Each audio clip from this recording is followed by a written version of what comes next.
Hello students, we will start a next topic. Standard synthesis labelling for RNA probe. हमने DNA probe के बारे में देखा okay ने प्रीवियस लेक्चर में कि डीएनए प्रोब क्या होता है और उसके लिए जो स्टैंडर्ड सिंथेसिस लेबलिंग है वो क्या होती है। अभी हम स्टार्ट कर रहे हैं standard synthesis labelling for RNA probe. RNA के लिए लेबलिंग क्या होना चाहिए। जो सिंथेसिस है ओके जो प्रोसेस हो रही है 5' to 3' वो होती है डीएनए प्रोब के बारे में, और टेम्पलेट स्ट्रैंड जो होती है कॉम्प्लीमेंट्री स्ट्रैंड ओके वो होते हैं आरएनए प्रोब के बारे में। Labelling of RNA is done dark bye, अभी हम देखेंगे इन विट्रो सिस्टम में कैसे वो होता है। तो RNA probe are prepared by in vitro transcription. जब ट्रांसक्रिप्शन प्रोसेस हो रहा है तब आरएनए प्रोब जो होता है वो प्रिपेयर्ड हो जाता है। The RNA probe is transcript from a linear DNA template using a bacteriophage DNA.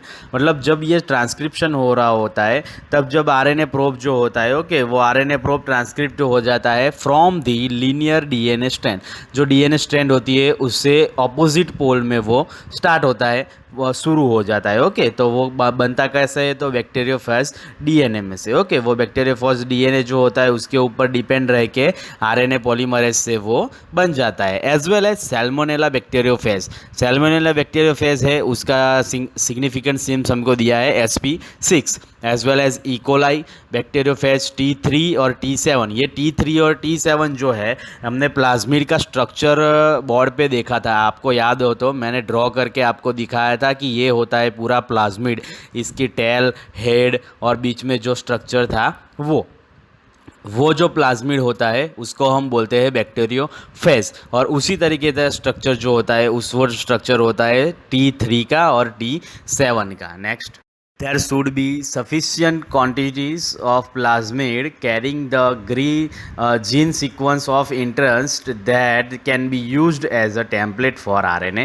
probe। मतलब जो भी क्वांटिटीज़ है प्लाज्मिड में, मैंने पहले ही बताया T3 T7 जो बैक्टीरियोफेज है ओके वो प्लाज्मिड का स्ट्रक्चर्स है ओके। तो उसमें जो जीन सीक्वेंस है वो जीन सीक्वेंस डीएनए के कॉम्प्लीमेंट्री स्ट्रैंड में होती है, ठीक है। तो वो आरएनए प्रोब सिंथेसिस है टेम्पलेट स्ट्रैंड में जो होती है वो ओके। या फिर ऐसा भी बोल सकते हैं कि जो भी टेम्पलेट स्ट्रैंड के अंदर यूज होता है सीक्वेंस जीन सीक्वेंस वो हम आरएनए प्रोब बोल सकते हैं। Before the ribo probe can be transcript the correct RNA polymerase promoter sequence. मतलब जो भी करेक्ट आरएनए पॉलीमरेज होता है वो start +1 that means primer promoter sequence पे आ जाता है, और वो प्रमोटर सीक्वेंस वो करेक्ट आरएनए पॉलीमरेज को लेके जो पूरा कॉम्प्लीमेंट्री स्ट्रैंड टेम्पलेट स्ट्रक्चर्स है वो बनाना शुरू कर देता है। उसके अंदर जो वेक्टर्स होता है वो वेक्टर्स होता है PGEM, और वो जो वेक्टर्स है वो किससे बनता है, दो प्रमोटर्स से sp6 that means salmonella bacteriophage और T7 plasmid bacteriophage okay.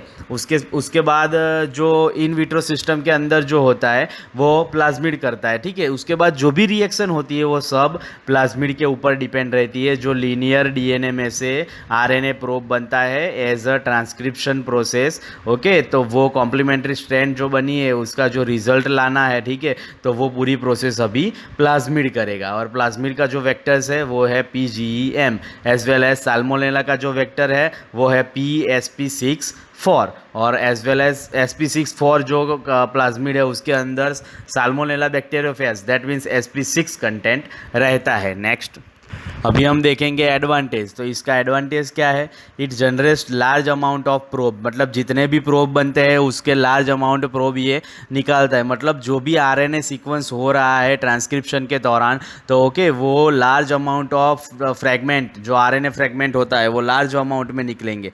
Labelling probe is completely free of vector sequence. मतलब जो भी लेबलिंग प्रोब्स है आरएनए प्रोब्स ओके वो कम्प्लीटली फ्री होते हैं एज पर वेक्टर सीक्वेंस। मतलब जो वेक्टर प्रोसेस कर रहा है उससे ये लेबल्ड या आरएनए प्रोब जो होता है वो फ्री रहते हैं। मतलब ये दोनों एक दूसरे के काम में मिसमैच नहीं होते हैं। RNA probe are single stranded, RNA probes are sensitive for the DNA probes और as well as the fragmented for in situ hybridisation. इसके अंदर जो भी फ्रेगमेंट हो रहे हैं आरएनए प्रोब जो भी निकल रहे हैं वो इन सिटू हाइब्रिडाइजेशन के अंदर भी काम आते हैं। 3 प्राइम एंड लेबलिंग आरएनए। इसमें क्या होता है, तो 3 प्राइम से जो भी स्टार्ट होता है ओके वो लेबल्ड, मतलब 3 प्राइम से स्टार्ट होता है तब हम वहाँ पे लेबल्ड करते हैं। आपको कोई बुक में कोई टॉपिक पढ़ना है ओके, तो आप पढ़ते पढ़ते जहाँ पे रुक गए, ठीक है, और फिर आप सोच रहे हो कि हम दूसरे दिन में यहाँ से स्टार्ट करूँ, तो आप वो चीज़ को क्या करोगे, लेबल। इसी तरीके से यहाँ पे भी ऐसा होता है कि 3 प्राइम एंड से जो भी स्टार्ट होता है वो लेबल्ड होता है, तो वो लेबल्ड होता है, उसका मीनिंग यही होता है कि यहाँ से आरएनए सिंथेसिस स्टार्ट होगा। एग्जाम्पल यहाँ पे दिया है 3 prime T A 5 prime, 3 prime T G 5 prime, 3 prime T C 5 prime. इस तरीके से 3 प्राइम एंड का जो है वो लेबलिंग होता है और 5 प्राइम एंड पे वो ब्लॉक्ड हो जाता है। दैट मीन्स 3 प्राइम लेबलिंग એટલે सिंपल सी बात है वो कि 3 प्राइम से वो स्टार्टिंग होता तो 5 प्राइम ऑब्वियसली वो ब्लॉक ही बनता है, तो 5 प्राइम्स ब्लॉक्ड एरिया है। ओके नेक्स्ट, ऑलिगोन्यूक्लियोटाइड के अंदर जो लेबलिंग है एंड प्राइम में वो क्या है, तो ऑलिगोन्यूक्लियोटाइड प्रोब जो है वो वेरी सेंसिटिव होता है, ठीक है, तो वो सिग्नल जो होता है डीएनए और आरएनए के साथ में, मैंने बताया था कि डीएनए प्रोब क्या होता है, आरएनए प्रोब क्या होता है। 5 प्राइम टू 3 प्राइम जो जा रहा है वो डीएनए प्रोब, और कॉम्प्लीमेंट्री स्ट्रैंड टेम्पलेट स्ट्रैंड जो होती है 3 प्राइम टू 5 प्राइम जो जा रहा है वो आरएनए प्रोब। और डीएनए में जो फ्रेगमेंट है जो 3 कोडन मिक्स होके जो एक वो ट्रिपलेट कोडन बनाते हैं ओके, और वही कोडन जो आरएनए के अंदर मिक्स हो जाते हैं, तो वो दोनों ऑलिगोन्यूक्लियोटाइड मिलते हैं, मतलब वो पूरा का पूरा फ्रेगमेंट का जो स्लॉट है वही निकल जाएगा, ठीक है, तो वो होता है एंड लेबलिंग ऑफ ऑलिगोन्यूक्लियोटाइड्स। और इसके अंदर जो एडिशन है हाइब्रिडाइजेशन के अंदर, मैंने बोला कि स्लॉट ब्लॉट्स, मतलब जो भी स्लॉट आता है जो आरएनए प्रोब में होता है, जो डीएनए प्रोब में होता है, वो स्लॉट एक बुक हो जाता है, तो वो होता है ऑलिगोन्यूक्लियोटाइड।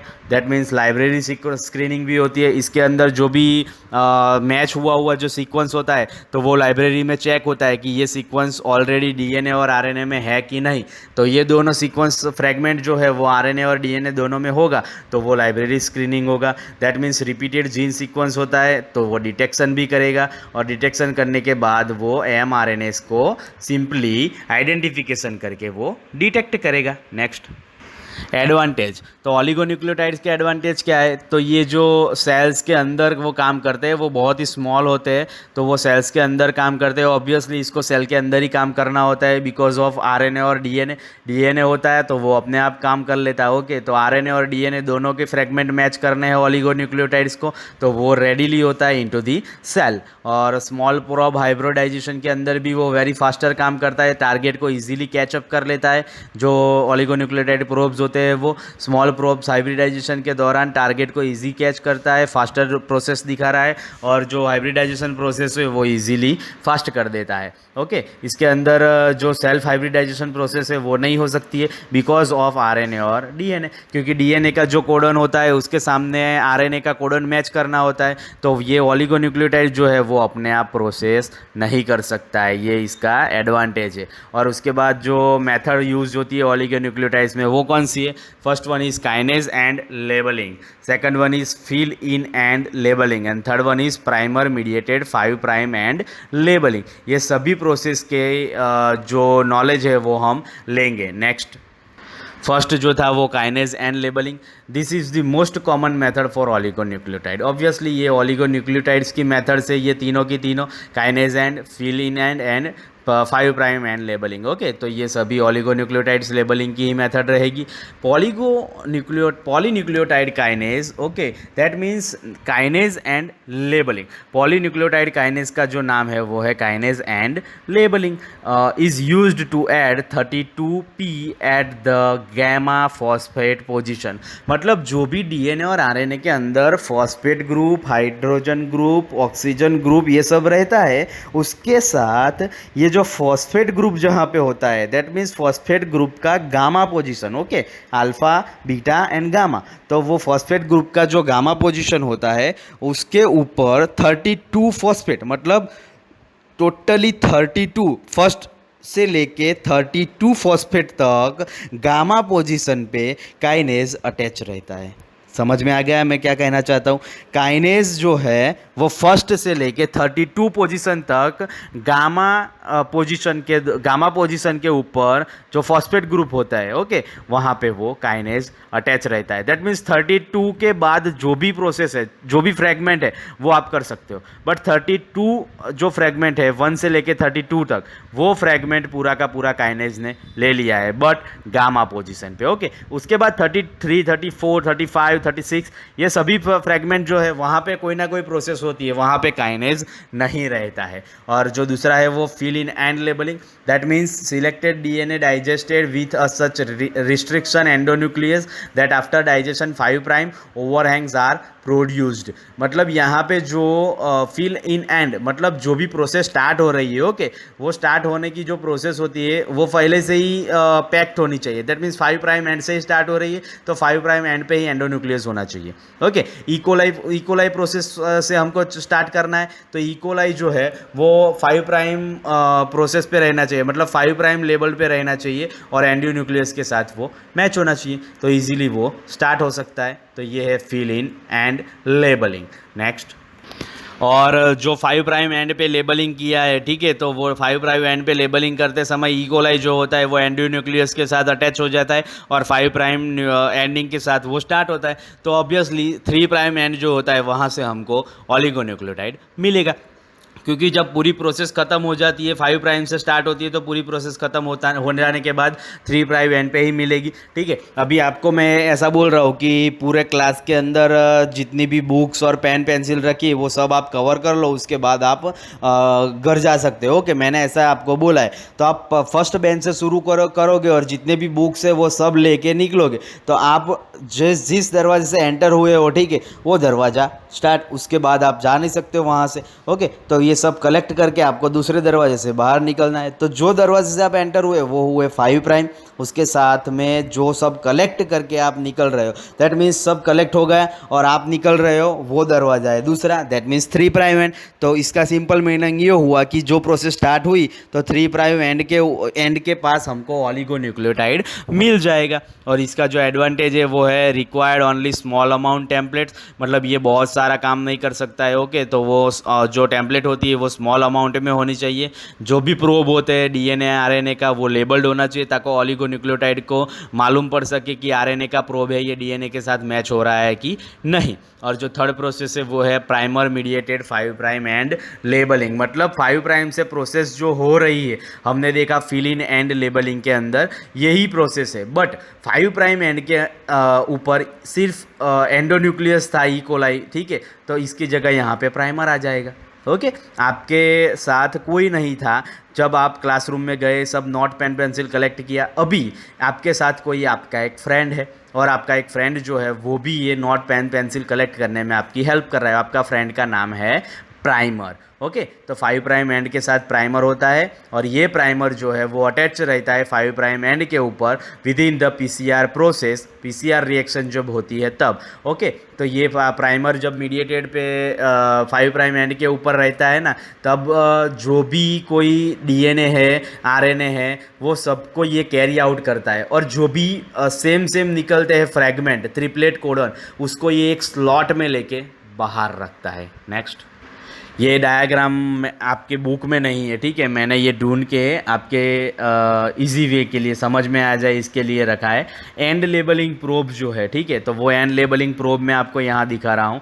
5 प्राइम फॉस्फेट है, ओके। तो फॉस्फेट के साथ एंडोन्यूक्लियस अटैच हो जाता है, तो 3 प्राइम पे क्या मिलता है, ऑलिगोन्यूक्लियोटाइड। उसके बाद काइनेज अटैच होता है यहाँ पे, तो काइनेज अटैच होता है तो एडेनोसाइन फॉस्फेट होता है, एटीपी आता है और काइनेज अटैच हुआ, और उसके बाद जो प्राइमर है वो ऑलिगोन्यूक्लियोटाइड कैरी नहीं कर सकता है, क्योंकि 32 फ्रैगमेंट तक काइनेज है। तो ये सिंपल सी बात है कि यहाँ पे ऑलिगोन्यूक्लियोटाइड नहीं मिलेगा, और ये जो सिंपल एडेनोसाइन एटीपी जो है वही फ्रैगमेंट इसको मिल सकता है। और दूसरा जो है ये है रैंडम प्राइमर, मतलब कहीं पे भी कोई भी प्राइमर आ जाता है और वो अटैच हो जाता है, मतलब बीच रिएक्शन में भी कोई प्राइमर आया तो वो डीएनए और आरएनए प्रोब को लेके निकल जाएगा, ठीक है। जो सेम मिलता है तो वो रिलीज़ कर लेगा। ये बीच वाला जो डायग्राम है इसमें आपको दिखाएगा कि ये जो फर्स्ट है, ठीक है, ये फर्स्ट में 3' to 5' एक प्राइमर बीच में आ गया, तो वो उसके साथ ये देखो राउंड राउंड मैच हो रहा है। Okay,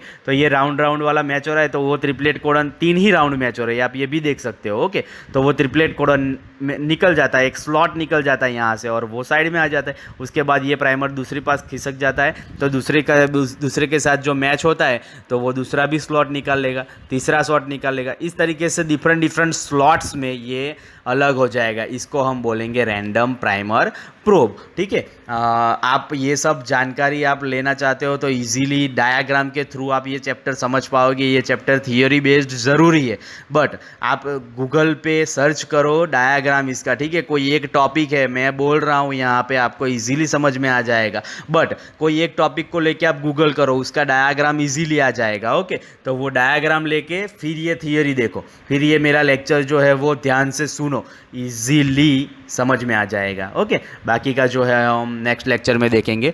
that is the end of this lecture. Thank you so much, professor Vishal Mistry, department of biotechnology from Arpan Science college.